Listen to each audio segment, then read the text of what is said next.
Welcome to our Fourth Tuesday Forum for June. Thank you for joining us on this very hot summer day.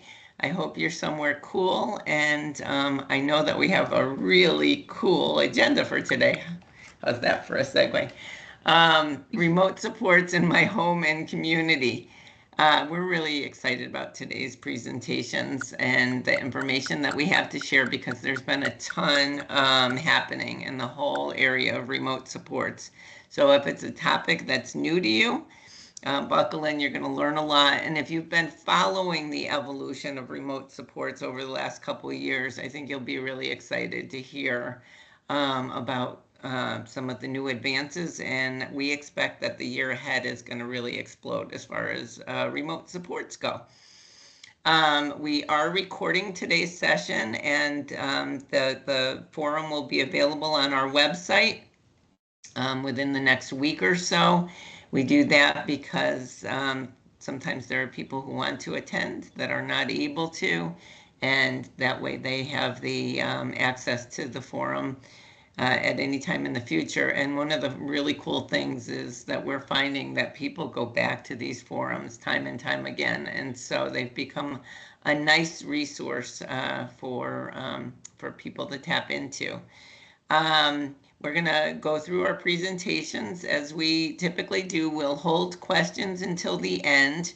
If you do have a question or a comment as someone's presenting, feel free to note that in the chat. The chat is that little thought bubble that you'll see on the top of your screen, and that way you can note your question, and then we'll get to all of the questions and comments at the end. And with that, I think we're ready to get started, and I'm going to turn it over to Jenny Miner, who's going to give an overview of remote supports. Welcome, Jenny. Hi, everyone. I'm Jenny Miner, and I'm a member of the Assistive Technology Division. I work in the North Region out of the East Hartford office, so I'm very happy to be here with you today. So I'll just be providing an overview of remote supports and all that it has to offer.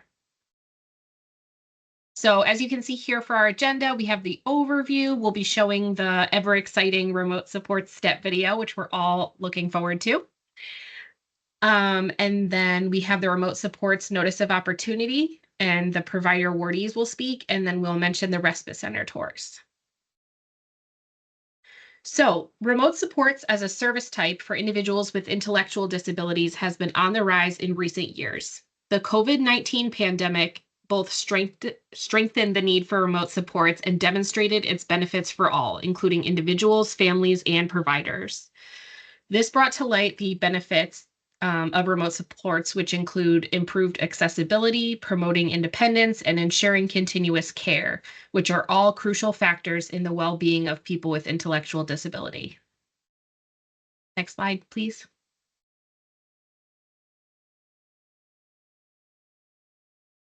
So what is remote supports? Remote supports is the delivery of supports at a remote location through virtual means by paid staff or natural supports who are engaged with the individual through technology or devices with the capability for live two-way communication. Remote supports include a service component and a technology component. So various types of technology can be used, but must include one or more of the following systems: a motion sensing system, radio frequency identification, live video feed, live audio feed, GPS tracking, web-based oversight system, or a device that otherwise meets the requirements for two-way communication. Next slide, please. So as mentioned, technology is only one component of remote supports. The service component is provided by both humans overseeing the technology as well as those that need to respond to the individual's needs in person. The individuals on the other side of the two-way communication devices are called virtual support partners, or VSPs. So the formal definition is agencies, either local or national, that collaborate with individuals and their teams to determine how remote supports can assist an individual in meeting their personal goals and what specific technology should be utilized. They provide support to the individual via the identified remote support technology. and contact on-call backup support when needed based on the individual's plan. Next slide, thank you. The on-call backup support is another aspect. It is a designated entity that receives notifications directly from the remote support technology or from the virtual support partner, VSP, and responds when in-person intervention is needed. This is provided by either the designated agency that offers individualized home supports, IHS, or natural supports, who are people who are familiar with the individual, such as a friend, family, neighbor, etc., and can respond promptly if needed. So the benefits of remote supports, there are so many, so these are just a few. Increased independence. When individuals use the prompts that assistive technology devices provide, they take learning into their own hands, which in turn will support them as they develop their own life skills rather than rely on the support of someone else. Remote supports can also provide relief for caregivers. Caregivers can reduce the amount of direct support time and still feel assured that their loved one is safe with the technology and sensors in their home. And the last one is twofold: improved quality of life and enhances privacy and dignity. The use of remote supports allows an individual to feel safe and comfortable without the constant need for another person physically present. So we were recently at an assistive technology conference where we heard this story about an individual with remote supports. The individual was resistant to in-person supports in his apartment as he felt uncomfortable having someone else in his own space. Through the use of remote supports, technology was added to his apartment, which this provided a less invasive way to ensure his safety. The individual was grateful for the privacy and safety that remote supports offered while still allowing him his independence. So his quality of life was improved as well as his privacy and therefore his dignity. So now we have a few examples of remote supports. This first scenario is an example of how remote support technology can be used to ensure individual safety without being intrusive in their lives. So if you follow the flow map here, an individual may return home from work. So this individual still lives at home and the parents are still at work. An individual has a goal to increase their independent cooking. An individual starts making macaroni and cheese. A side note, the remote supports provider offers an automatic stove shutoff that can be attached to the stove with a motion sensor. So the individual becomes distracted by a show on the TV nearby. The water is starting to boil, but since there has been no movement in front of the stove for 5 minutes, the stove will automatically shut off and the remote support provider, or the VSP, is alerted. The VSP will then contact the individual via the identified communication method or the technology to ensure their safety and redirect them to the cooking task. So just a few notes. Remote supports here in this situation is working with an individual that still lives in their home. It does not necessarily need to, in their parents' home, it does not necessarily need to be an individual living independently. Remote supports is focused around the individual's goals. So in this scenario, the individual had a goal around cooking independently. There was an example of the technology that can be used. And in the last bubble, the identified communication method. All communications methods are not going to be the same for everyone. So some people may prefer texting or calls via FaceTime or a tablet. So it's whatever method works best for the individual. It is truly personalized. And the last note, in that scenario, the virtual support partner only reached out to the individual when there was a concern. They were not contacting them frequently, and so their privacy was protected. So in the second example, there are actual scheduled check-ins with the virtual support partner because this is better suited to the individual's needs. In this scenario, the individual has recently exited high school and is nervous about being home alone more frequently. The virtual support partner offers both on-call and scheduled check-ins. So an individual works with support staff on vocational training in the morning. And then after that period of time has ended, we wouldn't want them to be alone for the rest of the day until their parents or caregiver returns home from work. So the individual has a scheduled check-in with staff at 12 p.m. to review their morning. And then the individual has a scheduled check-in with the staff at 3 p.m. just to break up their day and provide some reassurance. The individual's parents arrive home from work in the late afternoon, and these scheduled calls will foster the individual's growing independence.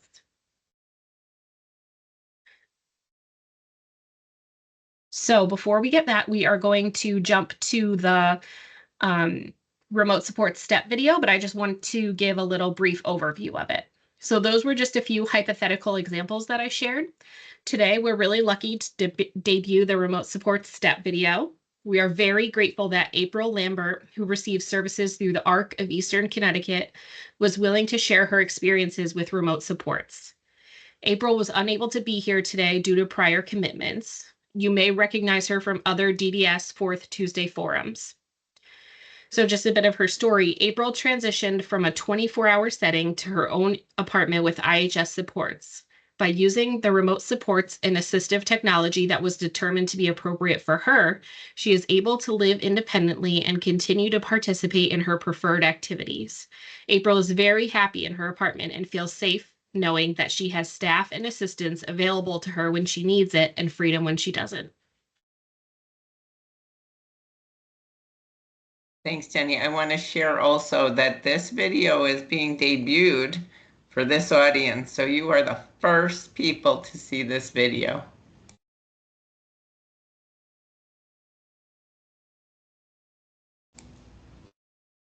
Kyle, are you ready to cue it up? Yep, just give me one moment, please, so I can switch over to the audio so we can all hear it. All right. If you just bear with me one moment. All right.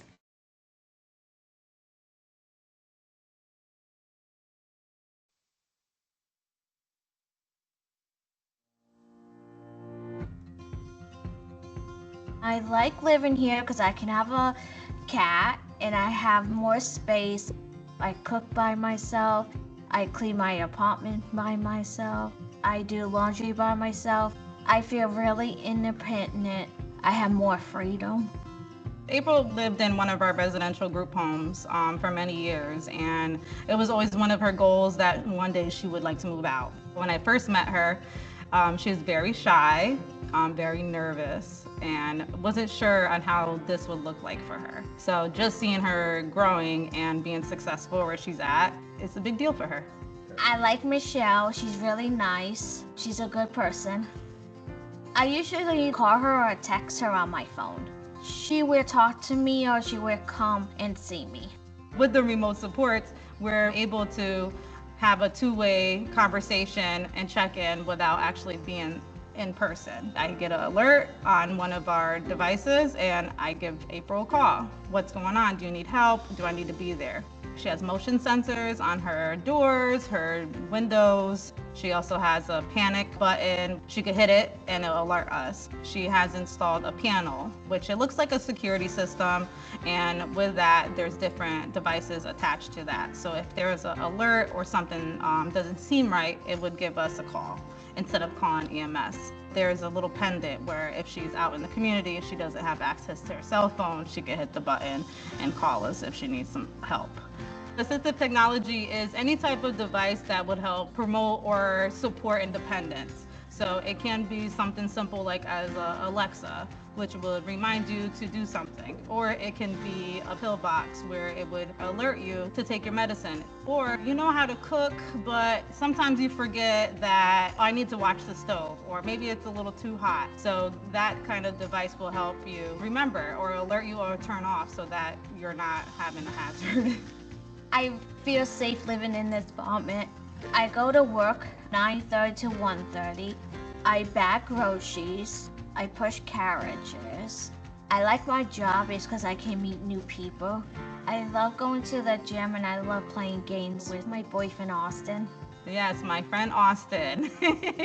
Austin was in the same scenario as April. He was also in a group home. He wanted to move out, and little by little, they became friends. Both of them were very happy, and it's just good to see them having a relationship just like everyone else. They support each other.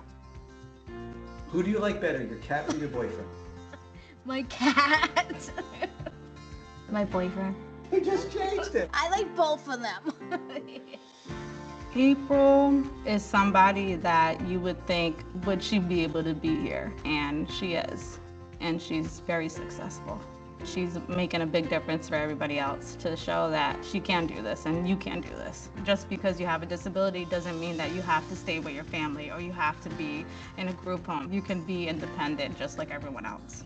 The people at the group home said that I wasn't ready to come here. I feel really good I proved them wrong.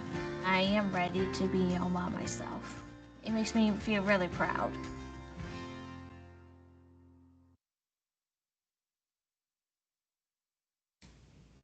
We are really excited to be able to share April's story with this group, and we will be consider this the soft launch of the video. We will be sharing it more widely, and so we will be adding that to the collection of our step videos that show the different services and kind of complement the Fourth Tuesday Forum as far as the individual stories. So at this point, I'm going to turn it over to Mary Wheeler, who's going to talk to you a little bit about an opportunity that DDS made available earlier this year. And then we're going to hear from some providers who were awarded this opportunity. So welcome, Mary. Thank you.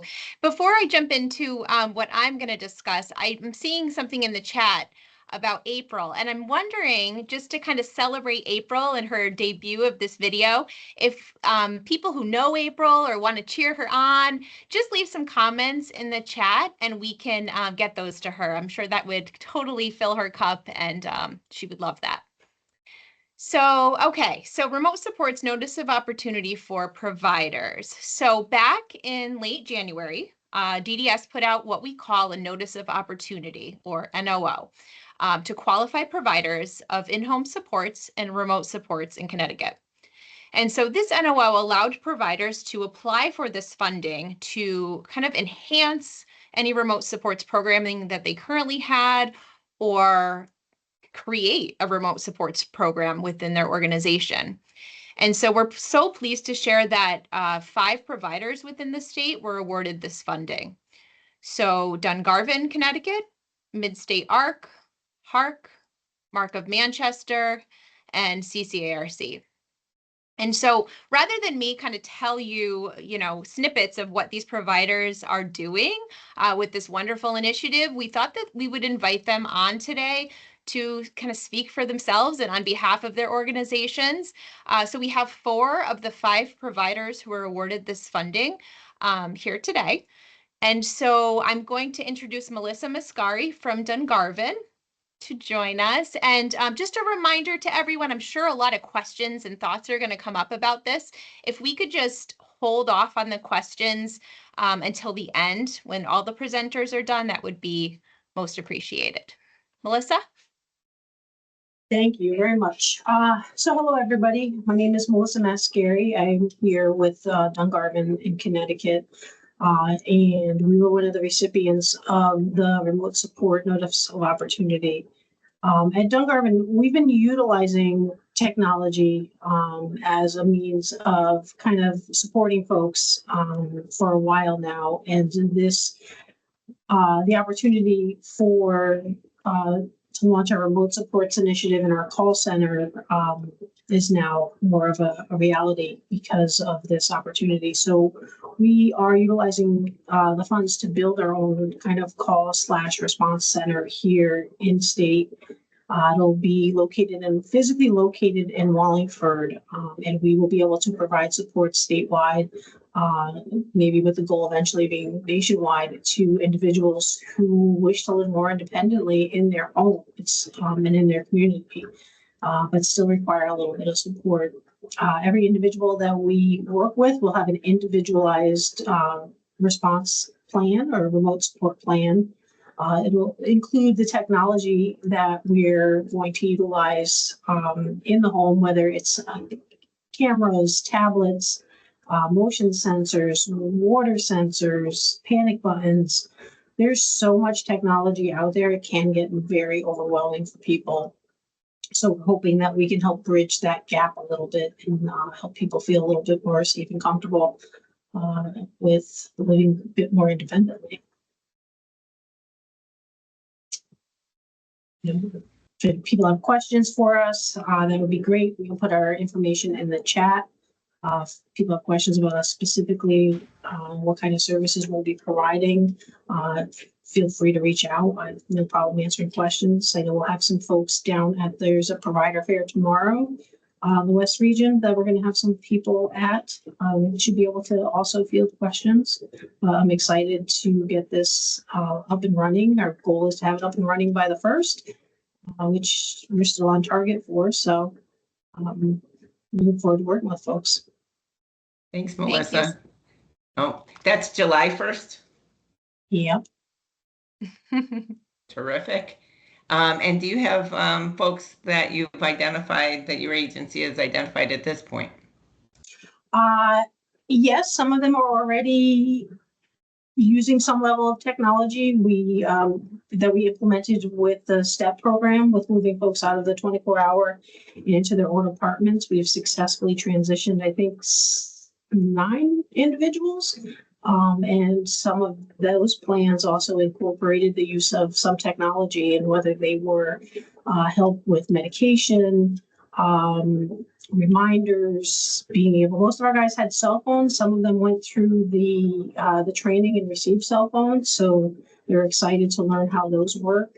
So they rely heavily on calling their staff or having scheduled check-ins. A lot of times we've utilized remote locks to help people in case they get locked out of their apartments. So we've been using a lot of technology for some of our individuals with regards to those STEP initiatives. Thank you. You're welcome. All right. Thank you, Melissa. So next we have folks from Midstate presenting. So Pam and Nigel, welcome. Thank you. Kyle, were you going to pull up my presentation, or did you want me to share? If you have it open and you're ready to go, I'm good with that. Otherwise, I can pull it up as well. If you don't mind pulling it up, just because I wasn't set up to pull it up, I mean, I can. Yeah, just give me one moment, and I'll share it for you. Okay, thank you. Maybe as he's pulling it up, Pam, you can introduce yourself and Nigel a little bit about your background.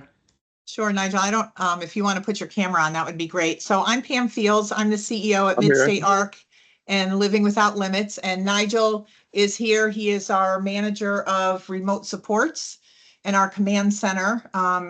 Midstate ARC has been providing remote supports for over 10 years, working with DDS way back in 2014 to start the process. We've assisted more than 100 people to use remote supports throughout not just Connecticut, but also a couple other states around the country. If you could go to the next slide, Kyle, thank you. So our remote support program is advanced remote monitoring system through Midstate ARC and Living Without Limits. You can go to the next slide. So our remote supports, like all of them, promote independence, safety. Community integration is something you'll see as people become more independent and have that safety in the community. You start to see them interact quite freely as regular community members, which is really nice to see. And it improves the overall quality of life, including health indicators we've been seeing as these systems have been working for many years. You could move to the next, thank you. So our ARM system is a 3-way partnership. We partner with a national alarm company, alarm.com, and a local security company, Muley Security, who does the installations of the systems for us. And then Living Without Limits and our company works together to make sure that the systems are set up to meet the individual's needs, that we have chosen the right equipment, and that it's moving forward. So it's a very nice partnership. And like I said, we've been doing this for many, many years. So we've ironed out a lot of the kinks and it works very well. So what I wanted to do really quickly is just on the next slide to show you or talk about what can remote supports actually monitor, because that's a question that a lot of people have. So there you go. So it can do scheduling and reminders for people. Our system can track and learn movement pattern analysis for people of how people spend their day. It can do bed access monitoring. It can monitor behavioral pattern recognition to see if somebody is getting anxious or upset or nervous and might need some assistance. It can help with communication and social safety, activity and lifestyle monitoring. Of course, as you've already heard, you can do virtual face-to-face mentoring and job coaching. It can help with door access and safety, so stranger danger. It can definitely help with cooking safety, fall prevention and detection, emergency responses, medication access, food access, and decision-making support and temperature control of the house. So it can do environmental controls first. So usually it's really just learning who the person is and being able to track all of those different areas. The next slide, please. Oh, they're popping up now. So on this slide, we just wanted to show you how do we monitor all of those things. So we use motion sensors, we use contact sensors on anything that opens and closes. We use mat sensors to find out if people are sitting in the same places or in and out of bed, things like that.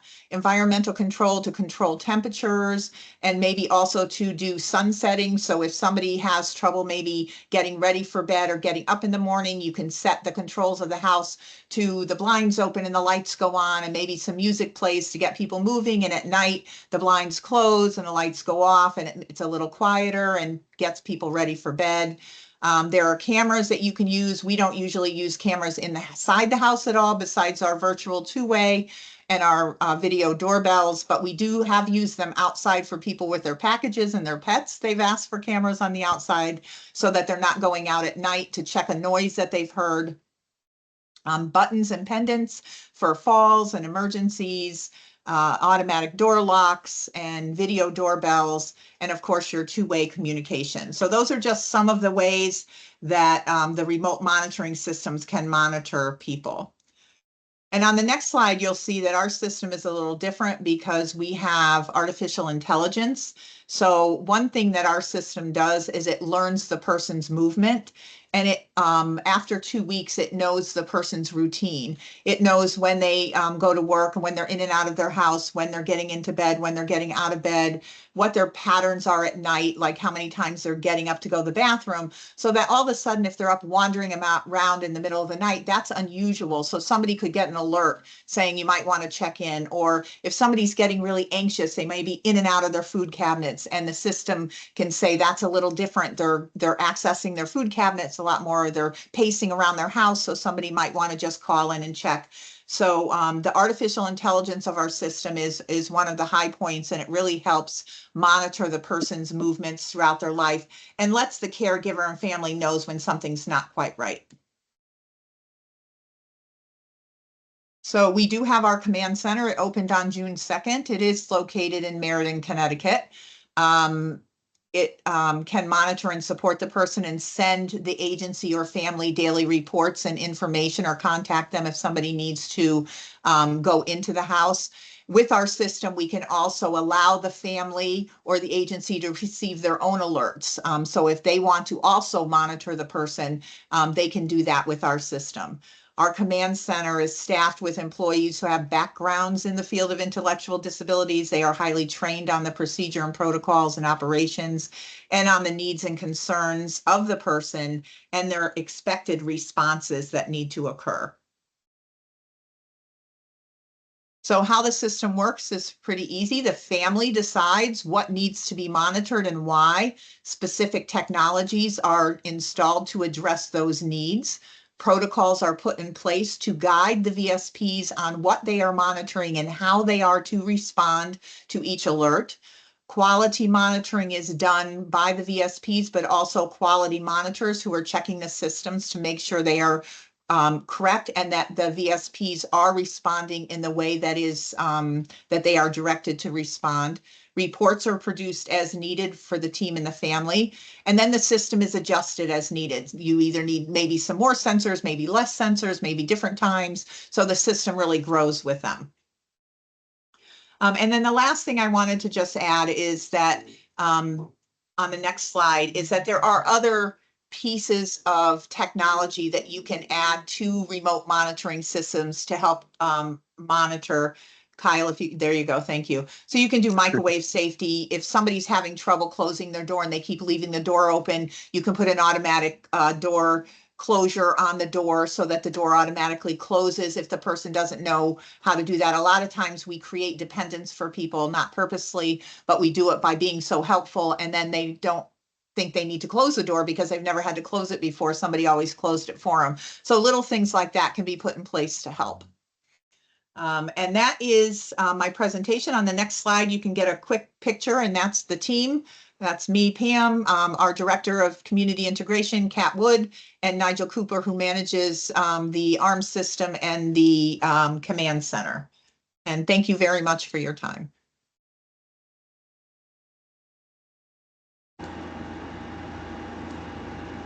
Thank you, Pam. You're welcome. Nigel, did you have anything to add? I usually answer the questions at the end. I don't want to take up the time of the next person. I usually get quite talkative when it comes to talking about the system because I have so many good stories and I work a lot with individuals. So, you know, once I get into talking about the stories and the successes, I kind of get a little bit carried away with it. So I'll wait if there's any questions. I'll jump in. Thank you. Mary, you want to introduce our next presenter? Yeah, sure. So next we have Mike Gibney coming from HARC.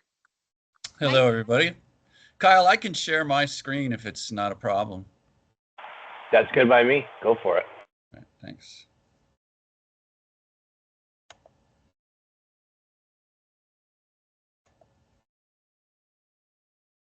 I just want to pop in with a quick note while he's pulling it up that we will be putting the contact information for all these presenters and all the Notice of Opportunity awardees in the chat when everyone's done presenting.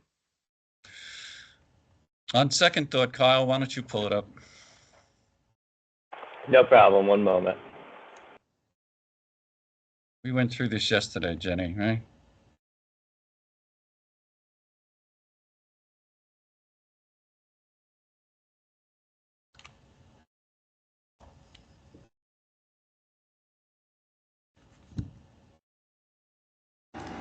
And Mike, maybe you can start introducing yourself as Sure. Kyle's printing it, Thanks, Lisa. pulling it up.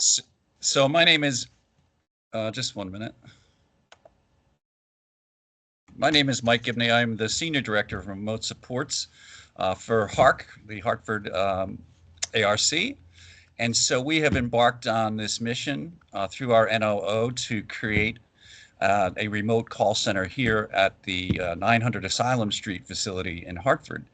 And currently we have 3 systems here. We can outfit our center with about 6 or 8 systems that are able to remotely monitor up to, thank you very much. They can remotely monitor up to 30 people per system. And that's very scalable, and we'll walk through that and show you how that is scalable. But this is just a kind of quick look at what our system looks like. It's a pretty big TV array that we're able to capture many of the things that some of the other presenters talked about through motion and through face-to-face communication, through audiovisual, outside cameras, so on and so forth. We're really able to see and understand what's going on within each of these environments on a 24/7 timeline with an individual who has been trained to understand individuals with developmental disabilities and interact with them in a way that helps them manage through whatever issue that they're involved in. And so this is a in-person 24/7 staffing call center, and we're looking forward to getting it off the ground. And we should have our connectivity up and running tomorrow with one of our partners. It's coming in from iLink Technologies out in Kansas. So you can go to the next slide, please. So the program, like many of the things that we've talked about, it initiates a lot of things through sensors and video and audio technology, and then the customizable communication protocols that we all learn and know how to do through the assessment of individuals using the technology. So it really, it's a scalable technology, and it's a responsive solution to support our diverse populations across a lot of different community-based settings. And so it's innovative. I believe, as many of us on this call believe, it is the future that we're going to begin to see more and more of being able to create independence for individuals who want to live independently through this technology. Next slide, please. So at HARC, we're very focused on the initiative. It aligns with our mission, like many, for offering a flexible, technology-driven solution that really does what we all want it to do, and that it enhances choices, brings independence, autonomy, and most importantly, quality of life for those that we serve. So this gives us that key to unlock those end goals that we're always looking to make happen for our individuals. So in addition, and we've heard this before, we really can extend our reach, across the state and across a lot of different areas throughout the country. And so it's an exciting time for all of us to be involved in this. And I think we should pat ourselves on the back as being forward thinking in this field, and providing these different technologies that really, it creates such an unbelievably positive moment for people with disabilities in our field. Next slide, please. So our version is to integrate remote supports seamlessly. So we want to be able, through our process of assessing our individuals, to really focus on a person-centered care strategy, and one that continues to expand independence, safety, it's very, very key, and adapts to many unique needs for every individual we support. Nobody's the same. We all know that. We all know that through that assessment process, we come up with continually finding new tools that we can integrate into our systems that just continue to create such a wonderful environment for our individuals.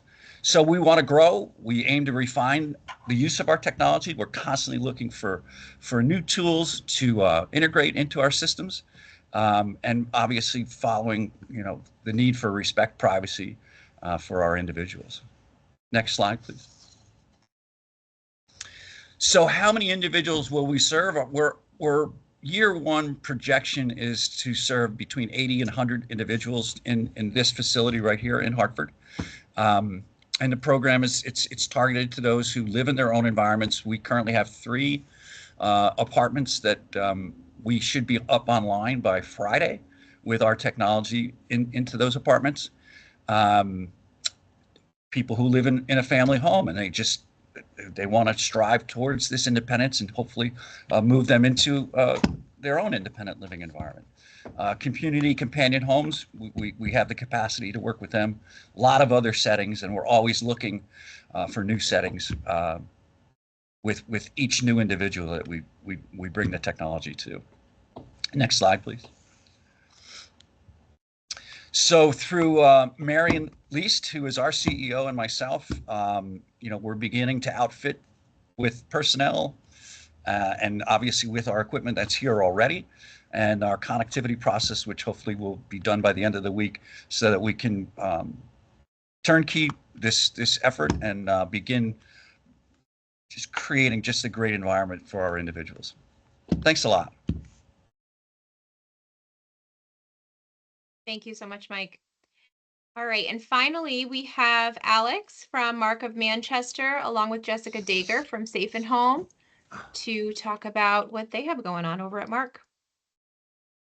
Hello, everyone. I'm just going to share my screen quickly here and make sure everybody can see this. Could you see? All right, there we go.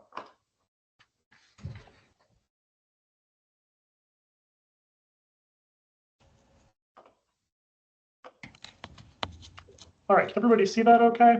I It's a saw black it for a screen, Alex. second. I saw it for a second. It flashed up, and then we just have a dark screen. Okay. Kyle, I might need you to share them. I have it ready if you want. That works too if you've got it up, Jessica. Okay. I do. Thanks, Jessica. Yeah, 1 second. Of course. I think While we've we're doing that, I think we demonstrated have to backup please, plans pretty well today. So I'm Alex Lehoff. I'm the Supportive Housing Coordinator at Marking of Manchester. And with me today is Jessica Diger, who very kindly is setting up our slides. And he is the District Manager for Safe and Home. So we sort of have a different model than the other agencies that are presenting today have. Thank you. You're welcome. So Just tell me when to go to the next slide. Will do. Thank you very much. Of course. So our sort of our model is a bit different. So I think the other agencies that have presented today have sort of created a call center and are, you know, taking over that VSP aspect of virtual remote support services. We've partnered with an outside group, which is Safe and Home. So they'll talk a little bit more about the services that they offer and the technology that they have. But before that, I'm just going to talk a bit about how we're going to use the technology of the agency to promote independence and safety for the people that we serve. Okay, we can go ahead.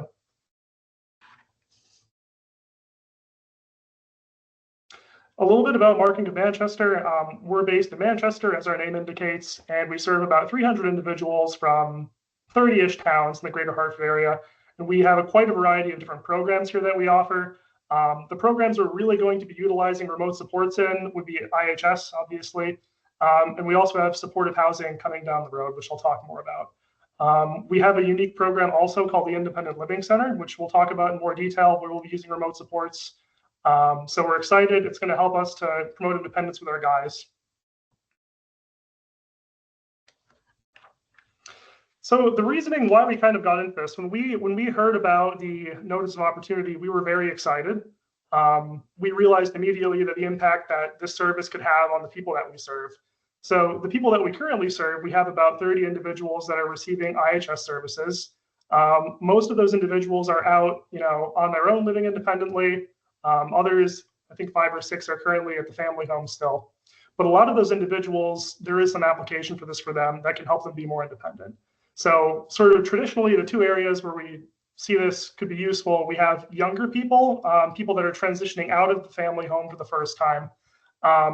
Those people, we know them since they've gone through Project Search with us, you know, we've met them. We know they have the skills to do it, but there's some, you know, doubt with the family. There's some anxiety about moving out for the first time, which is natural. Remote supports can help us provide some peace of mind in those situations. It's an extra set of eyes and ears to help keep people safe and reassure people that you know, everything's going well. So we have a lot of people that, you know, are in that kind of scenario that will benefit from this.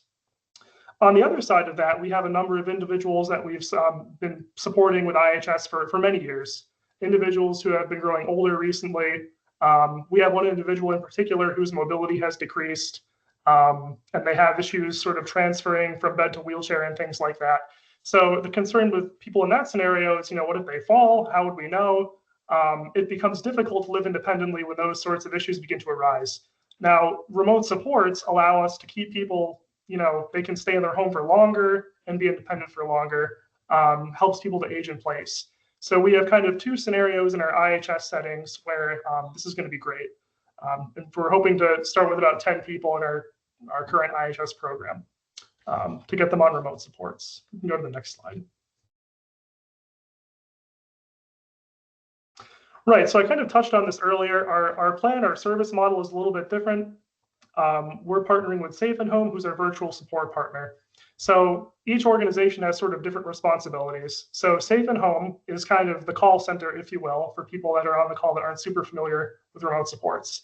So once the technology is installed in the house, which Safe and Home also kind of does, Safe and Home monitors that, and when calls come in, they answer them. And then Mark functions basically as on-call staff. So if an issue comes up where, you know, somebody, virtual support provider, VSP person working there in the call center gets a call from a Mark home and realizes, okay, we need to send somebody in person. This person is not safe. they would contact us, and we have on-call staff that would go and visit the home and kind of scope out what's going on. So that's basically how our model works. We do collaborate, Jessica and our team and Ben Mundy, also our other colleague from Safe and who's on the call. We collaborate to make sure that, people are provided with technology they will truly need and use. It's a very person-centered process. We have an AT specialist, an assistive technology specialist here named Emma, who has helped develop an assessment that we use. Safe and Home also conducts their own separate consultation. And then we meet in a team meeting process to kind of discuss the solutions that we found that could benefit each person. And it's different from person to person. So everything that we do is kind of solutions-based and person-centered. We don't just give people technology for the sake of saying, oh, look, we did it. One really exciting way that we're planning on using remote supports is at our independent living center at Lillian Drive. And this is again, is a pretty unique thing, and I'm excited to share about it. The Independent Living Center is an apartment that is located in the community, and it's designed to simulate independent living. So it's equipped with assistive technology elements that we would find in people's homes, as well as typical household appliances and tools.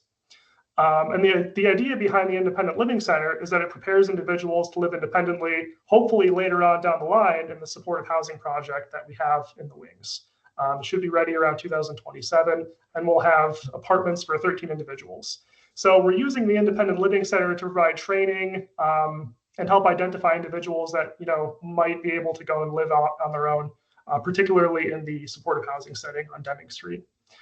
So we're excited. One thing that we had wanted to do for a long time before we knew really about remote supports was have people stay overnight at the Independent Living Center to simulate an overnight stay, because if you're in a one-bedroom apartment, you will be sleeping alone every night, and that's kind of scary for people that have not done it.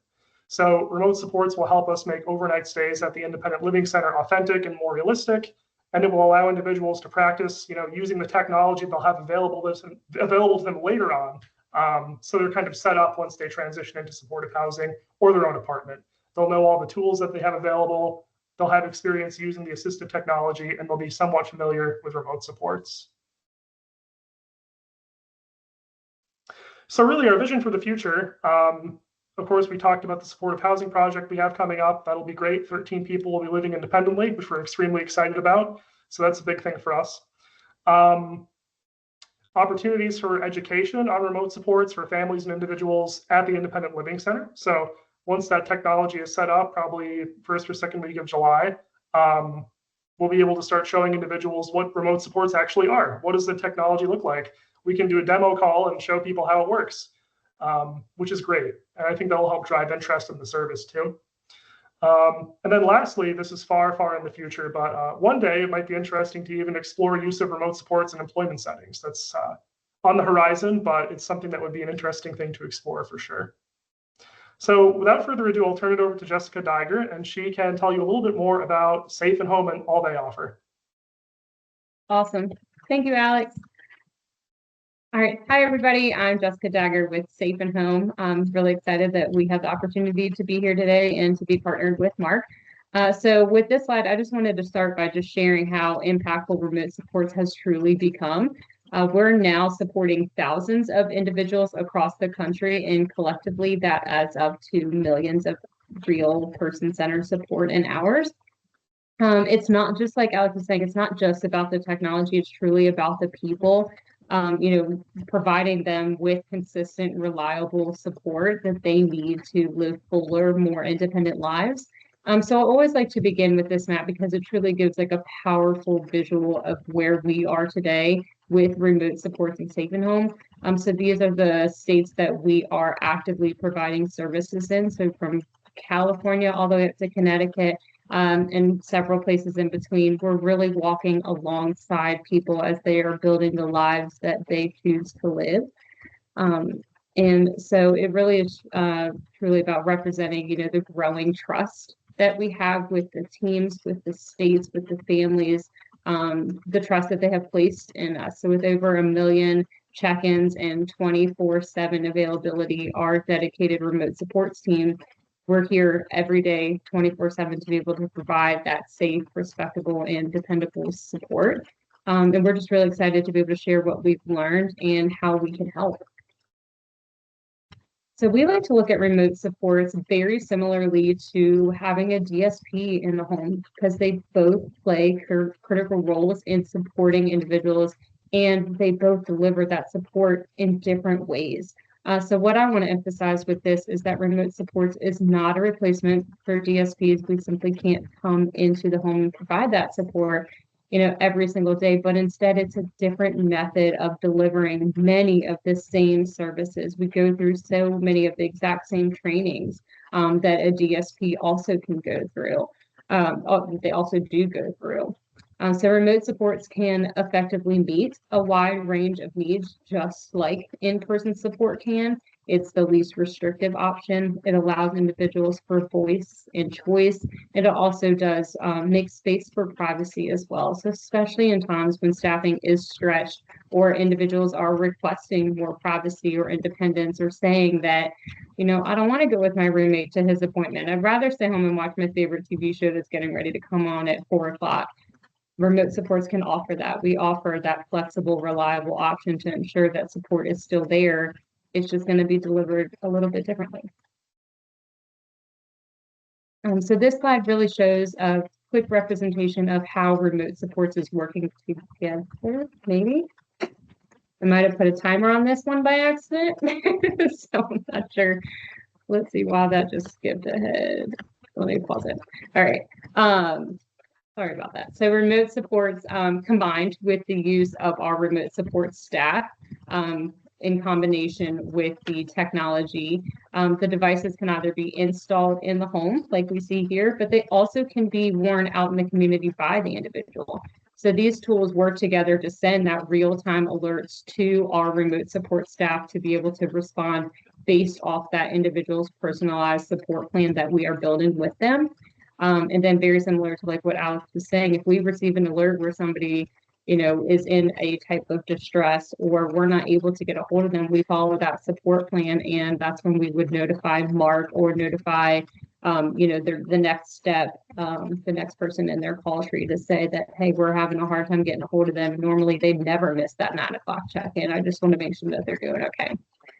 So remote supports is, as mentioned, always available because it is, it's 24/7, so we're reliable. We do not have any wait list, and we also are consistent. And then this is my last slide, but really I just wanted to take a moment walking you through like our consultation process because truly this is where it all begins. It's designed to be very simple, supportive, and centered around the person that's receiving the services. So all of our remote support consultants take the time to truly get to know the individual. So we will go out in person, get to know their daily routines, what their goals, preferences, what independence looks like for them. And then we've also built into this process the Charting the Life course framework, which helps guide the conversations and planning around what a good life looks like for from the person's own perspective. And then from there, we do all the back end work. So we will write up a proposal, we'll send it over to get the approval. And then once we have the approval, we have in-person staff that will go and do the installation. They will do the training. They show the individuals, the support team, how to use the equipment. And then from there, we also have a second step where we have a team that will help build that support plan with them. So that way we know exactly who they are, how they want to be supported. Say they missed that 9 o'clock check-in call. What do they want Safe and Home to do? How do they want us to support them? And then once that is finalized, their services begin. So it's truly a personalized process that puts the person at the center and builds that support around them. And that is my last slide. Well, thank you, Jessica, and thank you to all of the providers who shared information about the way that they're going about providing this critical service. I've got to say, we've had more questions in this chat than I've seen in a Fourth Tuesday Forum in a while, which is great. That means that people are interested in what you've shared and it's resonating. The best comment of all, I would say, has got to be from Wendy, who, Wendy, I take it from your comment that you haven't been in touch with April recently. So by seeing her video and what's happening in her life now. That really resonated with you, and that's really cool. That you were so touched by her success. And it looks like there were a lot of hearts for your comment, and I know that that is going to be shared with April. So thank you. Denise had a question, and there were some responses in the chat, but I would love some examples if possible. So Denise, you indicated that you have somebody very, very capable, wants to be in their own apartment, either their own or with a roommate, but the concern has been around seizures and what kind of technology can be used as a safeguard for somebody who experiences seizures, and that's a concern for the family as well. Can we have some people, I know that there were a number of technology solutions that were shared, but can we have some examples of how those solutions have worked for individuals you're currently supporting? So, Kate. Hi.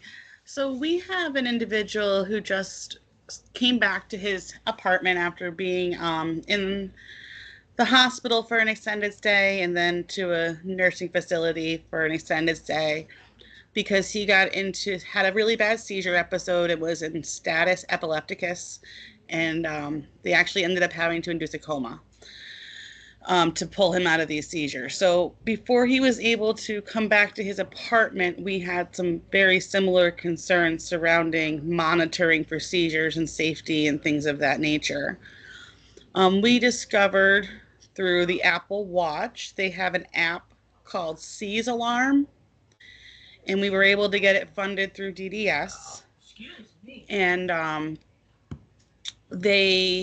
what it'll do is if this individual has a seizure, he will, the app will alert us, me, our nursing team, things of that nature, his sister, so that we can get him the help needed. That's tremendous. Has it been used we yet? haven't had the opportunity, and I'm grateful. I'm so grateful for well, that. That's great. But we're hopeful. All the things seem to have aligned well for it. We've put extra protocols in place so that when he's charging the watch, that's the time we're providing the independent support time that we spend with him, so that he's still monitored when the watch is charging. That's fantastic. Thank you. And Wendy, you had an example of someone who also uses technology. Would you be able to share?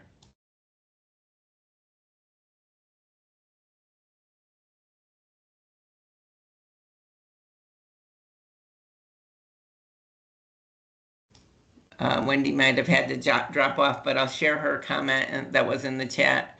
I have an individual with drop seizures, also a very capable person, lives in an IHS setting with time alone. He has a life alert, which he has around his neck, which will alert staff when, if there are no staff in the home, the life alert will alert staff if he suddenly falls or drops. And it works very well if they cannot reach him right away, or if they're not close by, they can alert 911, but it also Life Alert can also directly call 911 if there's not a staff that responds.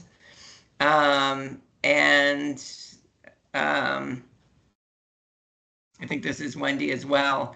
The agency can purchase a Life Alert or similar monitoring system with one-time request. This is something that DDS has covered, and there are annual fees, but that can be requested through Pratt as part of their residential budget. All right. Denise, did you have any follow-up? Oh, hi, Elisa. Hello, Denise. I know. With the first, we got to see each other at the respite AT. One, somebody else, I think it was somebody from Mark, but somebody else said there was an actual program. I can't remember now. I actually copied it and sent it to my family already. I Yeah, think it is Melissa. I think Melissa talked about a Yes. seizure alert device. Melissa, do you want to share a little bit about that? Sure. We don't actually have anyone. We did have someone we were going to purchase one for, but it was counterproductive to her behavioral program, so she's not currently using one. But there is a lot of smart technology out there for seizure detection. Everything from like a life alert type pendant you can wear to a watch that'll send out smart alerts. There's even some of them, I think I copied one that in the chat just to give you an example. But there's an app for everything.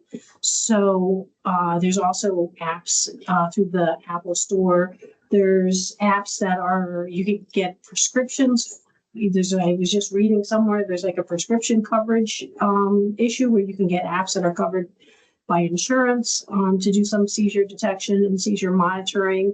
They'll also allow for the individual to reply back like they're okay, and we can hit a button and say they're okay.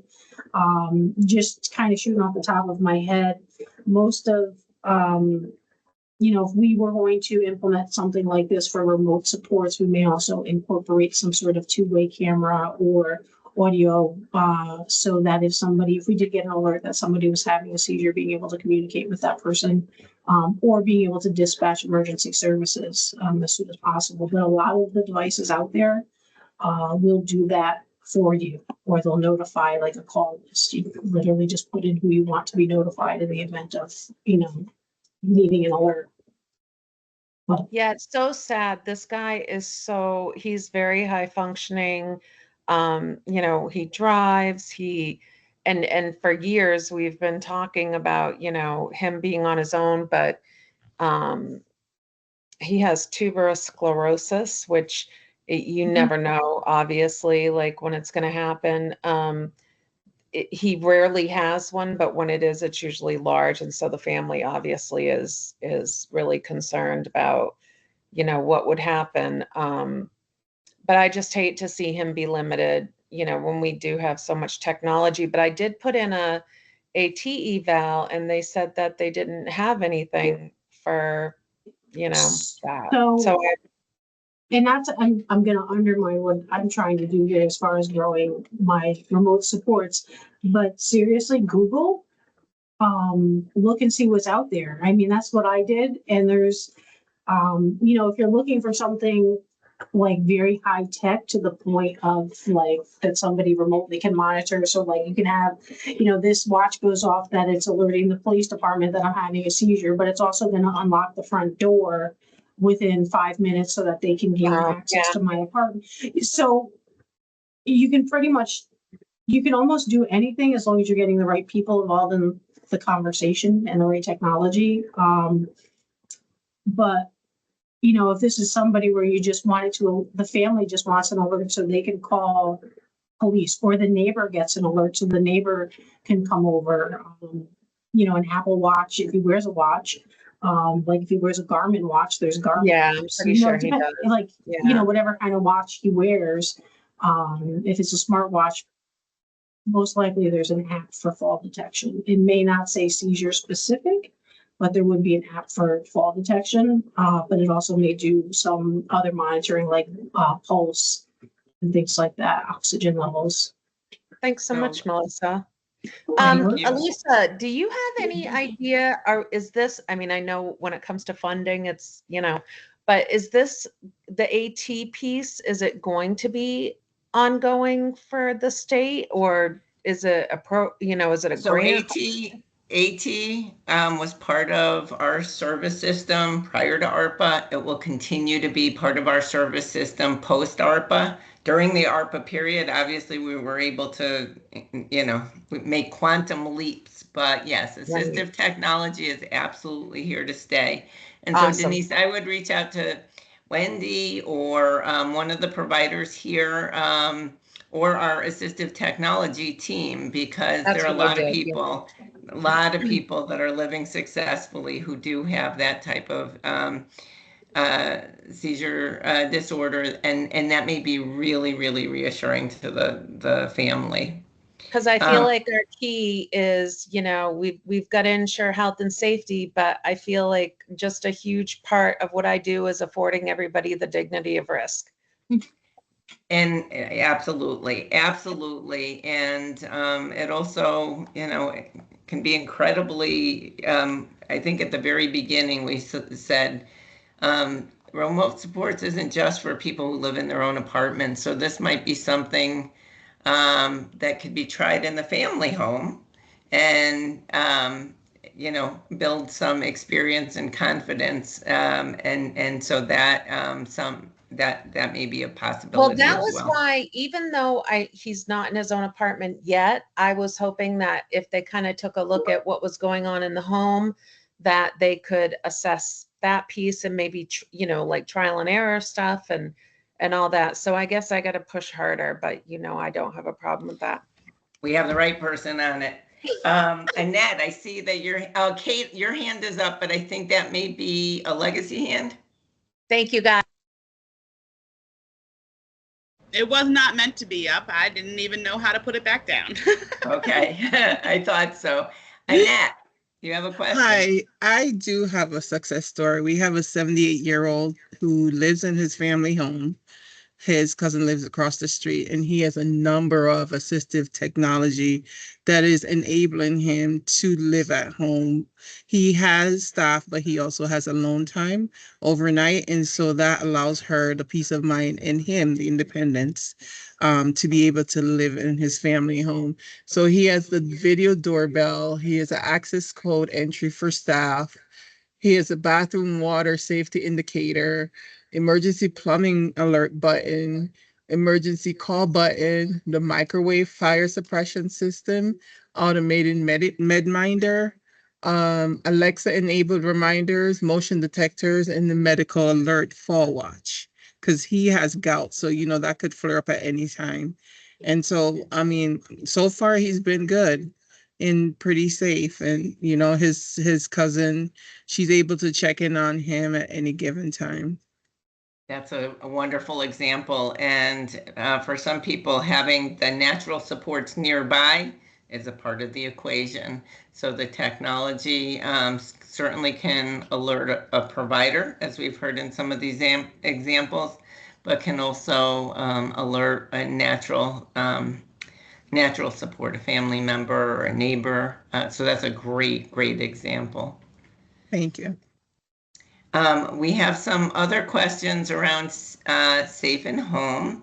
The question, I know, Jessica, you described your partnership with Mark, but there was a question in terms of Safe and Home as a qualified provider.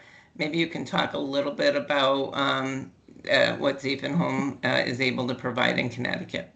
Yeah, absolutely. So very similarly, we can work hand in hand with providers just like Mark.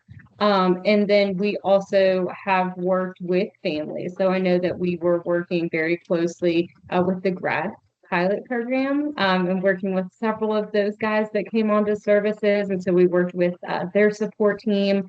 And then we also have worked with a couple of the ARCs too. So I will say that we are learning as we go when it comes to Connecticut, but we have quite a few people on services that are truly thriving. So it's not just a one size fits all. Thank you very much. All right. Let's see.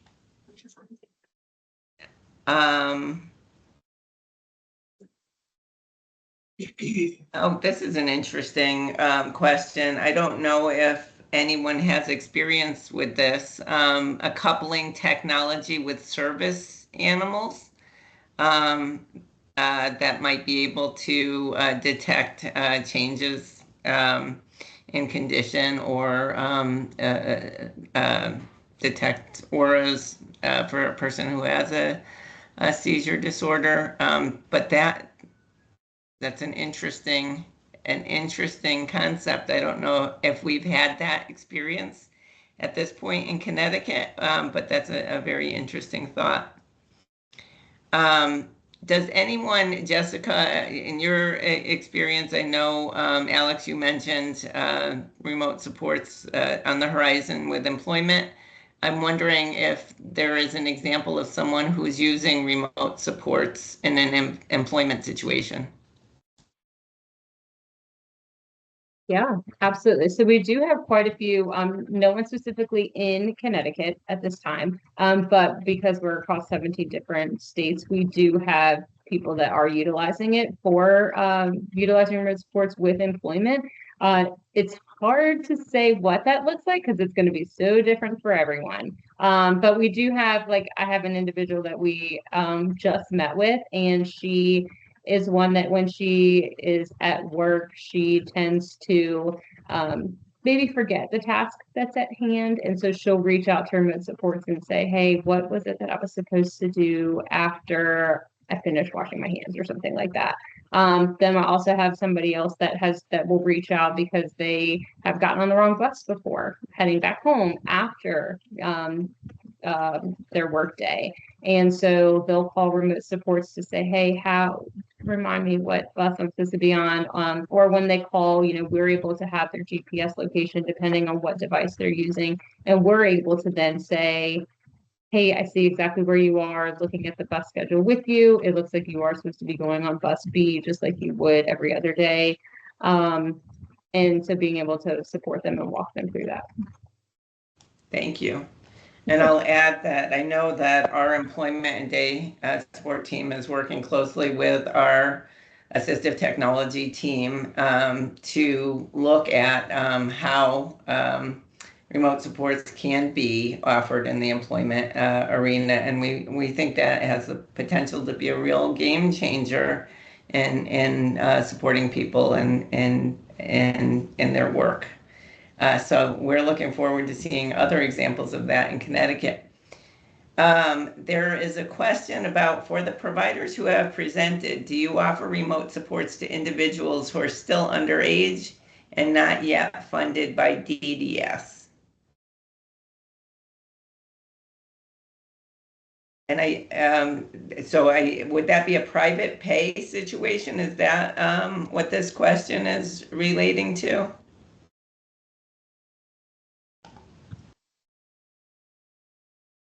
Marion? So I don't know what the question is relating to, but we are definitely open to options as far as private pay or even working with other agencies like DCF to provide supports in other manners. Thanks, Marion. I was going to say the same for Safe and Home. We do offer private pay. We'll also bill through the Medicaid waiver if they had it. But if they don't, there are other areas of opportunity that we can explore. Thank you. And Sylvia, you have a question. Could we revisit information on Center for Independent Living, whether there is a target audience, age restriction, and how families may connect to have young adults explore remote supports? Did that previous question, comment answer your question, or did you have something a more specific example in mind? I believe this was a question related to Mark's Independent Living Center. Okay. That they're still developing. So Alex, I don't know if you've thought through all these details yet. Yeah, I can jump in and address that question. So there is no age restriction for the Independent Living Center. It's geared towards individuals that are looking to transition into independent living. So there's no hard age restriction. We have individuals that are in that space utilizing it now. We have people that are, younger, like in their 20s, and then a couple people who are older. I think we have somebody that's in her 40s there. So there's no age limit, but we are trying to use it, prioritize people that have interest to move out of the family home and to live independently. And I'm happy to, speak privately too and provide a lot more information. Thank you. There are questions in terms of other funding sources, and it sounds like the providers certainly are open to that. I'm not seeing any other questions, but there were a lot of comments, and so I want to make sure that I didn't miss anything.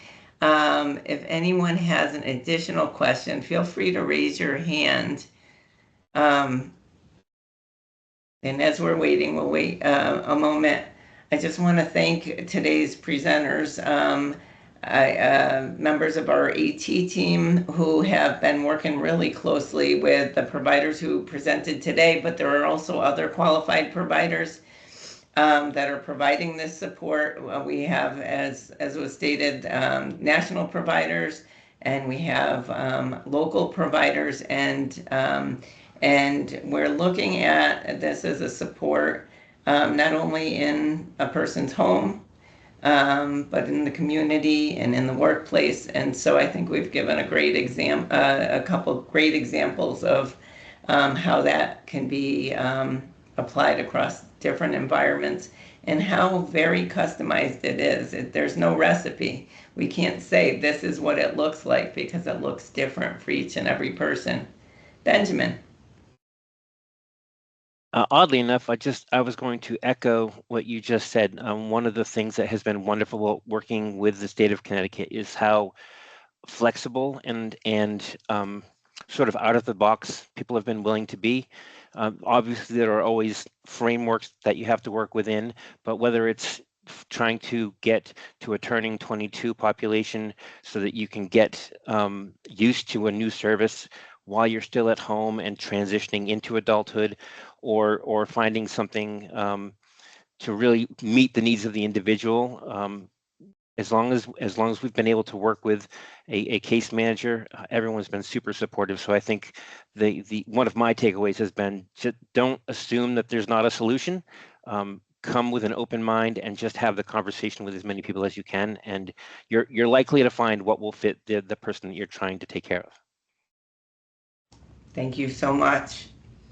All right, I'm not seeing any other hands up, so I'd like to turn it over to Mary. I think you're going to share a little bit about some opportunities that are available. And Denise mentioned seeing me at one of the respite center open houses. I'll turn it over to you. Hi. And I'm going to turn it to Mindy. There you go. I was going to say hi. I'm Melinda in the AT division.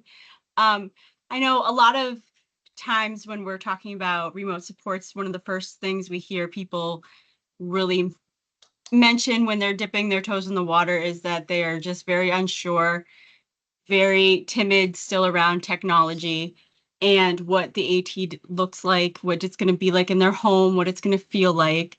So the AT division has been very grateful to have been able to partner with the respite division since October to provide monthly tours where we are able to provide hands-on demonstrations of common popular AT that is outfitted in all of our respite homes and centers in the state of Connecticut, and let people and families experience that, talk to us, where it's usually an AT division staff and respite staff there together, but talk to us, ask questions.